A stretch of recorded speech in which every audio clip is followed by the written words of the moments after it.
여러분 안녕하십니까? 여수 MBC 뉴스데스크입니다. 여수의 정치권이 공공의료 환경 개선에 대해 각각 엇갈린 방안을 제시하고 있습니다.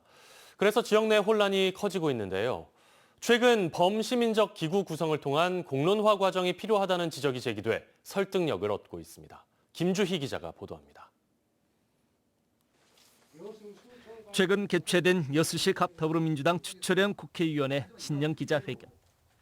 주 의원은 이 자리에서 전남지역 의대 유치와는 별개로 여수 국동 캠퍼스 부지에 대학병원급 의료기관을 설립하자는 기존 입장을 재확인했습니다. 그러면서 그 근거로 정부가 지난 2005년 전남대와 여수대 통합 당시 대학병원급 의료기관을 여수에 설치 운영한다는 내용의 통합 양해각서를 제시했습니다. 앞서 여수시 을 더불어민주당 김혜재 의원은 신년 기자회견에서 순천의 국립의대 유치에 힘을 모으고 덧붙여 여수의 국립대학병원을, 공양의 국립간호대학을 설립함으로써 전남 동부권의 의료 인프라를 강화하자고 제안했습니다.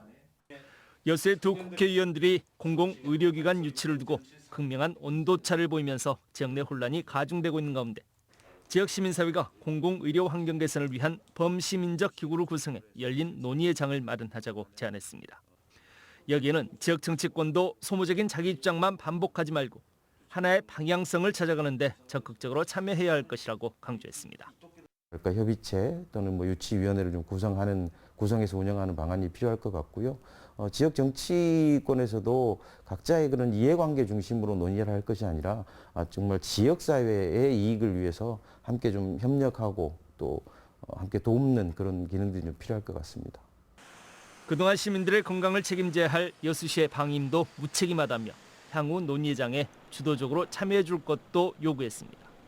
특히나 공공의료기관과 운영과 관련해서 그것을 지원하고 운영에 책임을 져야 되는 주체는 여수시입니다. 그렇기 때문에 여수시가 우리가 어떤 방안들을 가지고 그것을 유치를 할 것인지 또는 그 기능을 확충할 것인지에 대한 명확한 입장 정리들이 필요한 거죠. 300병상 이상 종합병원의 인구 1000명당 의사 수는 0.47명. 공공병원 설치율 33%로 전국 평균치를 밑도는 열악한 공공의료 서비스 환경의 전남.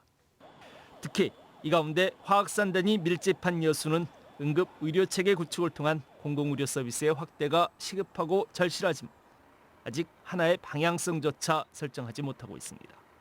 여수 지역 시민사회가 제안한 공론화 요구가 새로운 돌파구가 될 수 있을지 주목됩니다. MBC 뉴스 김주희입니다. 경실련이 보건복지부가 필수 의료 지원 대책을 내놓은 것에 대해 의사 특혜라며 의대 정원 확대를 재차 요구했습니다. 경실련은 보건복지부가 중증 응급 분야와 분만 소아진료 중심의 필수 의료 대책을 발표한 것은 부족한 의사를 실질적으로 확보할 대책이 제외된 땜질 대책이라고 비판했습니다.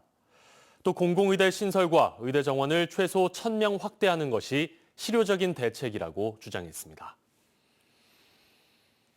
흑산도에 마침내 공항이 생깁니다. 안개가 짙게 끼거나 높은 파도가 일면 배가 운항하지 못하다 보니 섬 주민들은 육지로 나올 수가 없었는데요.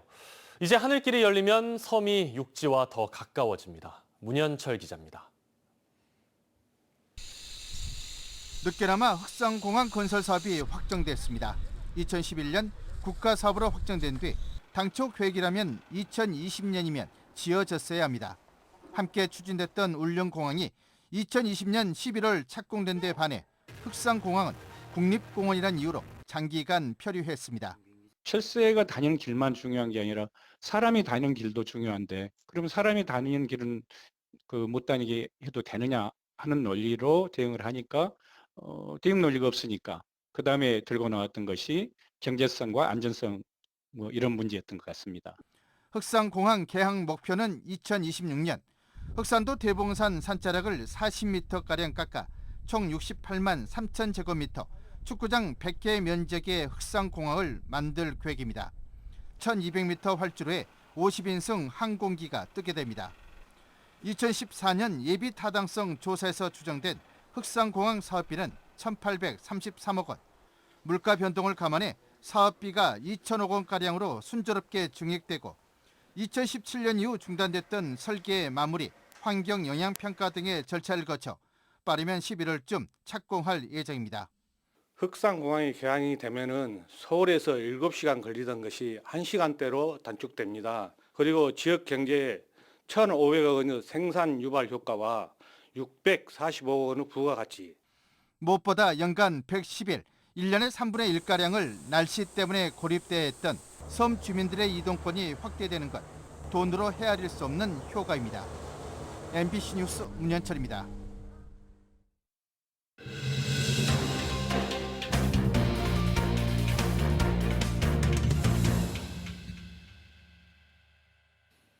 학생 수가 줄면서 신도시와 농어촌 지역 학교 간 학생 수 격차가 점점 커지고 있습니다. 여수 웅천지구와 같은 신도심은 학생 쏠림 현상이 심한 반면 섬 지역 학교는 폐교 위기에 내몰리고 있는데요. 이를 해결하기 위해 학교를 신도심으로 이전하자는 논의가 진행되고 있습니다. 김단비 기자입니다. 2015년에 설립된 여수시 웅천중학교입니다. 한 학급당 평균 학생 수는 30명, 교육부의 과밀학급 기준을 넘었습니다. 아파트 만 세대 이상이 밀집된 신도심의 유일한 중학교다 보니 학생이 집중되고 있습니다. 진학 희망자가 입학 정원을 초과하는 일도 해마다 되풀이되고 있는데 올해에만 90여 명의 학생이 최대 30분 거리의 다른 학교로 배정을 받았습니다. 집 앞에 있는 학교를 놔두고 저 멀리 한 3, 40분 걸리는 거리를 가야 되는 게 그런 학교 그쪽으로 배정이 될까 봐가 제일 걱정이 되고요. 여수 백야도에서 배로 20분 거리에 있는 섬 개도. 이곳의 유일한 중등 교육기관인 개도중학교는 학생이 없어 폐교 위기에 놓였습니다. 지난해 8명이던 재학생 수는 해마다 줄어 2027년이면 0명이 될 것으로 예상됩니다. 학생 수 감소로 동일한 지역 내에서도 학생 수 빈익빈 부익부 현상이 심화되고 있는 겁니다. 이를 해결하기 위해 농어촌 지역 학교를 신도심으로 옮기자는 목소리가 나오고 있습니다. 학교 신설이 어려운 상황에서 민원도 해소하고 폐교도 막을 수 있는 현실적인 대안이라는 이유에서입니다. 여수를 놓고 보면 학교를 신설하기에는 좀 문제가 있어 보이고 폐교 위기에 처해 있는데 웅천으로 이설하게 되면 학교 이름도 유지할 수 있고 여수교육지원청도 학교 이설에 대한 구체적인 검토에 들어갔습니다. 근데 이제 교육부 방침상 신설은 어려워가지고 이제 논의 중에 있는 건 이제 이설 쪽으로 한번 논의는 하고 있죠. 학생 수 감소로 순천 삼산중학교도 구도심에서 신도심으로 이전한 사례가 있는 만큼 학생 과밀화 해소를 위한 대안으로 학교 이설이 떠오르고 있습니다. MBC 뉴스 김담입니다. 광양시와 광양시의회, 광양보건대가 대학 정상화를 위해 공동 대응하기로 했습니다. 광양시와 광양시의회는 광양보건대와 상생협력을 위한 업무 협약을 맺고 학생 충원과 지역대학 규제 완화 등에 힘을 보태기로 했습니다. 광양보건대도 대학 정상화를 위한 구조조정을 시행하고 지역 인재 양성을 위해 행정기관과 협력 사업을 추진할 예정입니다. 지난해부터 부당해고 논란을 겪어오던 순천만 자벌대 노사가 진통 끝에 오늘 새벽 협상을 타결했습니다.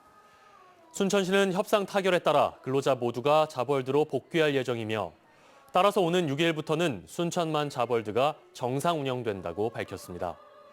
지난해부터 자벌드 노동자들은 위탁 운영사로부터 부당해고를 당했다고 주장해왔고 얼마 전 전남지방노동위원회는 운영사의 해고가 부당하다고 판결한 바 있습니다. 연료 가격이 급등하면서 서민들의 부담이 가중되고 있는데요. 지역 정치권이 전라남도를 상대로 에너지 재난지원금 지급을 촉구했습니다. 진보당 전남도당은 오늘 도의회에서 기자회견을 갖고 난방비와 전기료 등이 인상되면서 서민들이 고통을 겪고 있다며 전남도가 모든 도민에게 10만 원의 에너지 재난지원금을 지급해야 한다고 주장했습니다. 전남도당은 에너지 재난지원금 지급에 필요한 예산은 1,800억 원 정도로 지자체와 협력하면 충분히 실현 가능하다며 광역의회와 기초의회를 중심으로 지급 촉구 활동을 펼치겠다고 덧붙였습니다.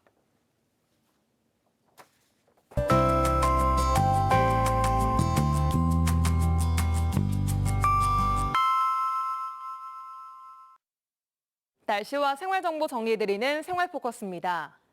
전라남도가 일상에서 탄소 중립을 실천하는 우수 아파트 10곳을 선정해 인증 명판을 수여하고 LED 전등 교체 등 사업비를 지원했습니다.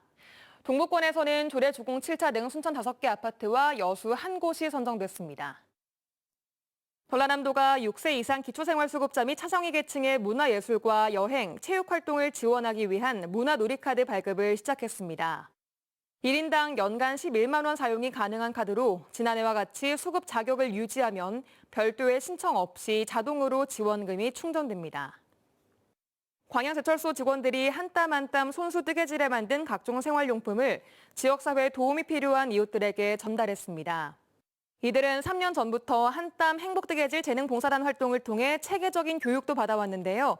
지금까지 목도리와 가방, 담요 등 총 3,800여 점을 만들어 기부했습니다. 2월의 첫날치고는 온화한 날씨를 보였습니다. 전남 동부 지역 오늘도 낮 최고 기온이 11도까지 올랐는데요.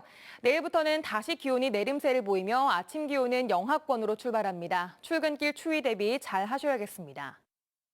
내일 하늘에는 구름 많겠습니다. 자세한 내일 지역별 기온 보시면 아침 기온은 여수 영하 1도, 순천, 광양 영하 3도로 오늘보다 5도가량 뚝 떨어집니다. 한낮 기온은 여수가 7도, 순천 8도로 예상됩니다. 해상에도 구름 많은 가운데 바다의 물결은 앞바다에서 1에서 2m, 먼바다에서는 1.5에서 최고 3m로 높게 일겠습니다. 내일 여수의 만조시간은 오전 7시 45분, 간조시간은 낮 2시 4분입니다. 지금까지 생활포커스 송유라였습니다. 다음 뉴스입니다. 여순사건 희생자 유족 신고 기한을 연장하는 내용의 특별법 시행령 개정안이 입법 예고됐습니다. 개정안에는 여순사건 희생자 유족 신고 기한을 올해 12월 31일까지 연장하고 여순사건위원회의 공정성을 확보하기 위해 위원 제척 규정을 신설하는 내용 등이 담겨 있습니다. 개정안에 대한 의견 접수 기한은 다음 달 3일까지이고 이후 법제처의 심사 등 관련 절차가 진행될 예정입니다. 고흥군이 운영하는 청년 창업농 임대형 스마트팜이 젊은 예비 농업인들의 귀농에 도움이 되고 있습니다. 고흥군은 지난해 준공된 스마트팜 혁신밸리가 농촌 현대화와 경쟁력 향상의 대안으로 부상하고 있으며 현재 한계동인 청년 임대형 스마트팜에서 일기 수료생 11명이 첫 수확한 250여 톤의 토마토를 서울과 경기 지역에 납품하고 있다고 밝혔습니다.